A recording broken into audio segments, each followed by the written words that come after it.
Then Allah subhanahu wa ta'ala tells him, Muhammad sallallahu alayhi wasallam, that you see these stories that we are mentioning of the previous prophets, for you, O Muhammad sallallahu alayhi wasallam, it is a point of comfort, it is a point of strengthening for you, so that you know that your brethren, the messengers who were before you, they went through similar problems just like you are facing today. وَكُلًّا نَقُصُّ عَلَيْكَ مِنْ أَنْبَاءِ الرُّسُلِ مَا نُثَبِّتُ بِهِ فُؤَادَكَ وَجَاءَكَ فِي هَذِهِ الْحَقُّ وَمَوْعِظَةٌ وَذِكْرَى لِلْمُؤْمِنِينَ.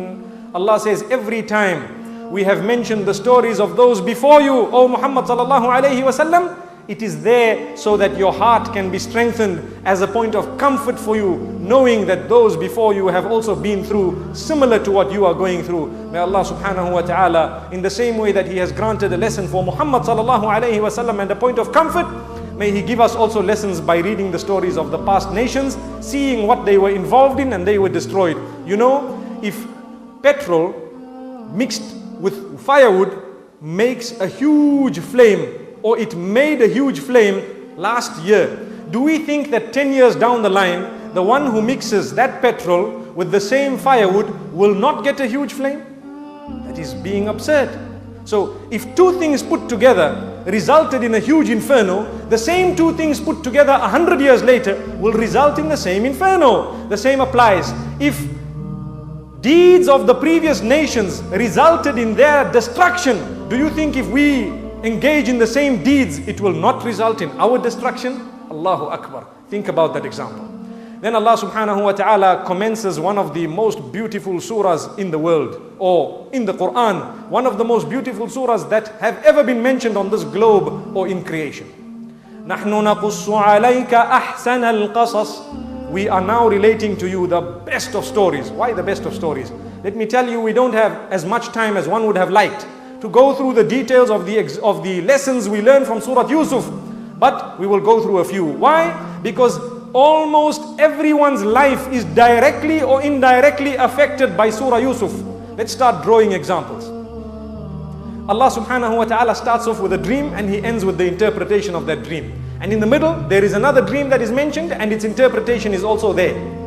So the dream is إذ قال يوسف لأبيه يا أبت إني رأيت أحد عشر كوكبا والشمس والقمر رأيتهم لي ساجدين. Oh my father, I have seen 11 stars, the sun and the moon prostrate to me. That was good news. The father was a Nabi, Yaqub alayhi salatu wasalam. He knew that this is some goodness. This means Allah will gather us all together one day. But he did not tell that to his son. Rather, he told his son, knowing that this is a great gift, لا تقصص رؤياك على إخوتك فيكيدوا لك كيدا. Don't relate this good news to your brothers, because they might plan and plot against you. They might become jealous of you. What do we learn from this? Those were the children of a Nabi. And something good, he told his son, don't tell the others. When something good happens to us, we don't even have to tell our family members sometime until we've achieved something. Sometimes we're planning to go somewhere. Who says that you have to inform everyone? No, it depends on how important that journey is. You don't have to always inform everyone of your next move. You don't have to tell them about your business deals. You don't have to tell them about anything. Ista'inu ala qada'i hawaijikum bil kitman. You should seek assistance in fulfilling your needs by being secretive to a certain extent. You don't have to tell everyone everything, because shaitan is bad. They might be good. إِنَّ الشَّيْطَانَ لِلْإِنسَانِ عَدُوٌّ مُبِينٌ. Shaitan is an outright clear enemy against man. So even if a person does not want to be jealous, you find that sometimes shaitan puts in a spear, an arrow, interferes and makes a person jealous. May Allah subhanahu wa ta'ala not make us jealous. When a person has a child, for example, a little baby, for those who are newly married, who have children, alhamdulillah, if the baby sleeps all night, you don't have to tell the whole world, you know what, that baby, mashallah, sleeps all night. From that night on, the baby might not sleep, because ayn and the evil eye might attack that baby. You can say, look, that's a normal child, you know, they sleep, you know how children sleep. So you haven't lied, alhamdulillah. Alhamdulillah.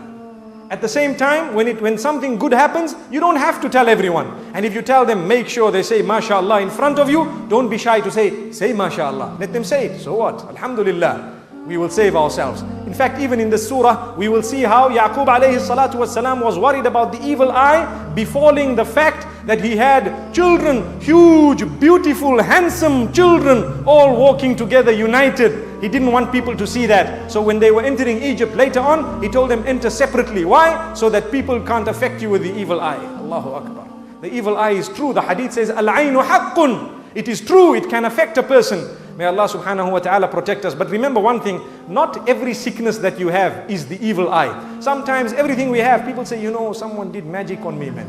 I don't understand. Someone is jealous of me, man. Sometimes it's just a health ailment. Maybe you've eaten a bit too fast and some gastric movements in the stomach and you think there is jadoo, or you think there is a little bit of magic that someone has engaged in. May Allah protect us. A little bit of enos will do the trick, inshallah. So Allah subhanahu wa ta'ala is informing us here in Surah Yusuf that we need to know who to talk to and how to talk, what to tell, who to tell. Then this Nabi had these children, and these children, subhanallah, they were the children of the Anbiya. Nabi Yaqub alayhi salam, do you think he gave them an upbringing that was anything less than perfect? No, it was a perfect upbringing. But on top of that, they planned to kill their brother. Imagine. That means sometimes jealousy levels between brothers and family and blood can get to the point of wanting to eliminate someone. May Allah protect us. It is haram. It is prohibited. So one of the older brothers felt a little bit, a little bit remorseful, and he felt a bit shy. He says, لا تقتلوا يوسف وألقوه في غيابة الجب.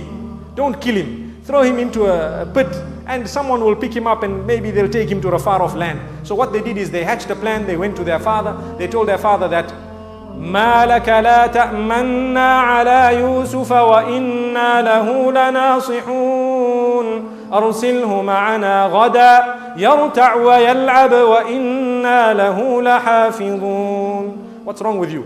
They're telling their father, why don't you release Yusuf alayhi salam? Release him with us tomorrow, and we will go, we will graze the flock and so on, we will play and we will come back. You know what the father says? إني ليحزنني أن تذهبوا به وأخاف أن يأكله الذئب وأنتم عنه غافلون. I fear if I send him with you, it will make me sad, number one, because he will be away from me. You will take him for the whole day, and there is a possibility that whilst you're not watching, a wolf might eat him. They used the same plan. They took him, they released him into that pit, and they came back with the false blood on a shirt, and they said, you know what? A wolf ate him whilst we weren't watching. Imagine. The same thing the father suggested, they took it up, and they actually came back with the same words. How many of us are fooled by our children sometimes? There is a possibility. If a Nabi could be told that by his own children, do you think our children don't lie to us? They come to us from madrasa later on in the afternoon and say, you know what, today that sheikh, that imam, that teacher, he did this and that. We roll our sleeves and we want to beat up that imam by believing a child 5 years old. Imagine. Yet we don't realize that that could be a lie. Go out, defend the teacher. Say, look, if that's what he did, that's your teacher. Why did you engage in something bad? May Allah protect us all. There's so many examples that we could actually give, but let's move on. Then Allah subhanahu wa ta'ala tells us that he was thrown into this pit and they picked him up. When they picked him up, what does Allah say? وَأَسَرُّوهُ بِضَاعَةً. They regarded him as merchandise. And they said, no, we'll make money out of this. You know, sometimes when we pick up lost property, what do we do? Very valuable. You pick up a blank check. It tells you 1,000,000 rands. What do you do? Very tempting. May Allah grant us iman. May Allah subhanahu wa ta'ala make us from amongst those who can hand it back. You know what happens? Sometimes, like what we read in the newspapers, in countries like these, you find you hand back a large amount of money to the cop shop, to the policeman, sometimes it disappears from there. But don't worry, so long as you didn't steal it. May Allah subhanahu wa ta'ala safeguard us. So the same applies here. These people, what do we learn from them? They looked at an innocent boy, a very handsome man. They said, no, we'll make money out of this. Come, bring him into this. They sold him at the next market. Someone bought him, a very wealthy man bought him. And in a nutshell, what had happened? The wife of this minister of Egypt had an evil intention. When she saw this handsome man, handsome Yusuf, alayhi salatu wasalam, she says, you know what? He's a worker for us. He works for us. let me advance sexually. How many of us are guilty of making sexual advances at the workplace? Let's be honest. This lesson comes from Surah Yusuf. Whether it is male or female is besides the point. The lesson is, don't ever make sexual advances that are haram, especially at the workplace. If someone is working for you, and don't think that this person here is actually under me, so let me try my luck. Allahu Akbar. May Allah safeguard us. Look at the example. Who would have guessed that we learned this from the surah? So Surah Yusuf, the Nabi of Allah, was actually someone attempted to lure him, and Allah subhanahu wa ta'ala protected him. And thereafter this lady became so upset, so angry, that then the people, the other ladies, obviously everyone speaks about that lady because she is the minister's wife. She is supposed to have been a role model for everyone. The other ladies began to speak and they said, you know, this lady here, she actually wants to do something with her own workers. Imagine, may Allah protect us all. So she said, let me fix these ladies. They don't know how handsome this man is. So she prepared a little sitting for them and gave each one of them an apple with a knife, a fruit with a knife. And she told Yusuf alayhi salatu wasalam, because he was a worker, he had to obey the instructions. I want you to pass from here when they are all seated. As he passed, they were so engrossed in looking that they cut their hands. Allahu Akbar. Imagine how handsome he must have been. They were so engrossed in looking that they cut their hands and they said, "Ma hadha bashara, in hadha illa malakun kareem." This is no ordinary human being. This is an angel. This is an angel. Allahu Akbar. What do we learn from this? Let's draw a jewel from it.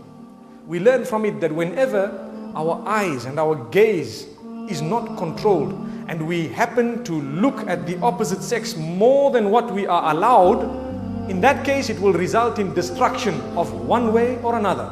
Let me give you an example. Sometimes you're driving your motor vehicle and someone happens to pass quite good looking and you turn, you might bump the car in front of you. It can happen. Why? It's similar to cutting the hand. It will cause bodily harm, material harm. It will cause lots of harm. It's a fact.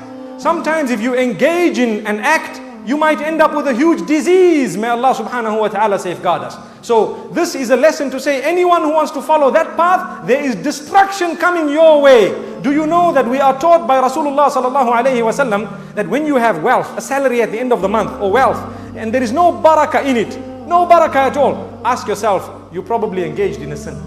You're probably oiling some of your bad habits. Maybe casino, maybe gambling, maybe drinking, maybe nightclubs, maybe drugs, maybe a woman, maybe someone of the opposite sex. You need to pay money, you need to look after someone more than what Allah has shouldered upon you. How can there be barakah in your wealth? So if you find your money is running away quickly, leave the sins and you will find that 500 rands will last the whole month. You'll still have 450 inshallah. May Allah grant us barakah in our wealth. This is a very important lesson we learn from in Surah Yusuf as well.